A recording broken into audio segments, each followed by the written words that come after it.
राम शरण दास जी। जय जय श्री हरिवंश। परम पूज्य गुरुदेव, आपके चरणों में कोटि कोटि प्रणाम। महर्षि, आज पूरी युवा पीढ़ी को नाम रस में डुबोने के लिए, वो गंदे आचरण से बचाने के लिए पूरा विश्व आपका आभारी है। महाराज जी, बॉर्डर पर आए दिन हमारे सैनिक दुश्मनों का सामना करते हैं देश की सुरक्षित करने के लिए।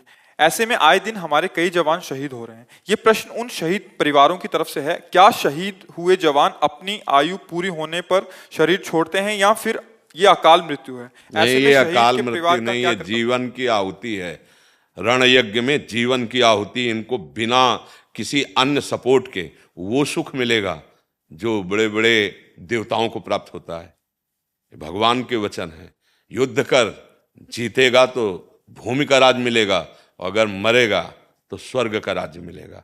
ये कोई साधारण पुरुष नहीं है जो राष्ट्र सेवा के लिए इस रणभूमि में, रण यज्ञ में अपने प्राणों की आहुति देते हैं। ये हमारे पूरे भारत और विश्व के लिए सम्माननीय। पूरे जहां भाई जो जिस देश का राष्ट्र में अपना सैनिक है वो भी तो प्राण छोड़ता है, वो अपने राष्ट्र के लिए छोड़ रहा है, सब बंधनीय है। इनका यह अकाल मृत्यु नहीं है, नहीं नहीं नहीं, ये प्राणों की आहुति है अपने देश रक्षा के लिए। इनको प्रणाम करते हैं, मन से प्रणाम करते हैं। और ये जहां जाते हैं ना, बड़े बड़े साधन करके पहुंचे हुए जो देवकोटि के, वो जो सुख मिलता है वो इनको मिलेगा। ये कोई साधारण नहीं है जीवन कि ऐसे मान लो विपक्ष से युद्ध करते हुए मारे गए तो अब ये अकाल मृत्यु या दुर्गति, नहीं नहीं नहीं, ये कोई साधारण बात नहीं है। ये कोई साधारण बात नहीं। राष्ट्र सेवा कोई राष्ट्र सेवा, हाँ, भगवान की सेवा है, ये कोई साधारण नहीं। वो अपने प्राण कितने प्रिय, सबको देखो ना। तभी तो जब कोई आर्मी का आता है ना तो हम विशेष सम्मान उसको करते हैं, जैसे संत का सम्मान करते हैं, ऐसे हम उन राष्ट्र सैनिकों का सम्मान करते हैं। जहां खड़े नहीं हो सकते, जहां जी नहीं सकते, वहां भी वो राष्ट्र सैनिक कष्ट सह करके खड़े हैं कि हमारे राष्ट्र को कहीं किसी तरह का कोई कष्ट पहुंचाने वाला ना इधर से प्रवेश कर जाए। नहीं, उनका जीवन बंधनीय है, पूरा राष्ट्र बंधन करता है। वो तो बहुत ही मंदबुद्धि होंगे जो ऐसा, पूरा राष्ट्र, जब राष्ट्र के बड़े बड़े अधिकारी सर झुका देते हैं उनके आगे, तो औरों की तो बात क्या। वो देवलोक को प्राप्त होते हैं, वो स्वर्ग को प्राप्त होते हैं, वो पुण्यात्मा कहे जाते हैं। अकाल मृत्यु वाले दुर्गति के प्राप्त, अकाल मृत्यु नहीं है। अपने राष्ट्र की रक्षा के लिए वो अपने प्राणों की आहुति दे दी। वो बंदनी पूजनी, हमारे बंदनी पूजनी है, हम उनकी वंदना करते हैं। हम उनके मन से, हम समस्त अपने राष्ट्र के सैनिकों को बहुत प्यार करते हैं। बाहरी प्यार जब दिखाया जाता है तो खवाया पिया जाता है, अन्य सुविधाएं दी जाती हैं। हम अंदर से जो भी जीवन में भजन साधन जो भी है, ये इन्हीं की सेवा के लिए है।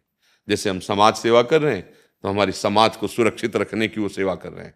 समाज सुरक्षित है, चैन से तुम सोते हो और वो जगते हैं, हम जीते हैं और अपने प्राणों की आहुति देकर हमारी रक्षा करते हैं। ये संत नहीं तो और क्या है?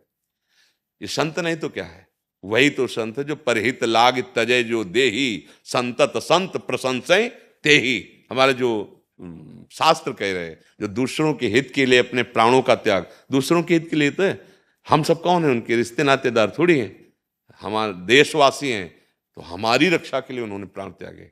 सब संतों का आशीर्वाद पहुंचता है वहां। और ये जहां पहुंचे हैं ना, बड़े बड़े यज्ञ साधन करके, तपस्या करके, तब स्वर्ग आदि की प्राप्ति होती है। ये कोई निंदनीय अकाल मृत्यु ऐसा कभी विचार भी न करे। हाँ, एक संत की समाधि और एक राष्ट्र भक्त की समाधि में कोई अंतर नहीं। जैसे एक संत की समाधि है, ऐसे राष्ट्र भक्त की अगर समाधि है तो दोनों में बराबर वैसे ही श्रद्धा होनी चाहिए।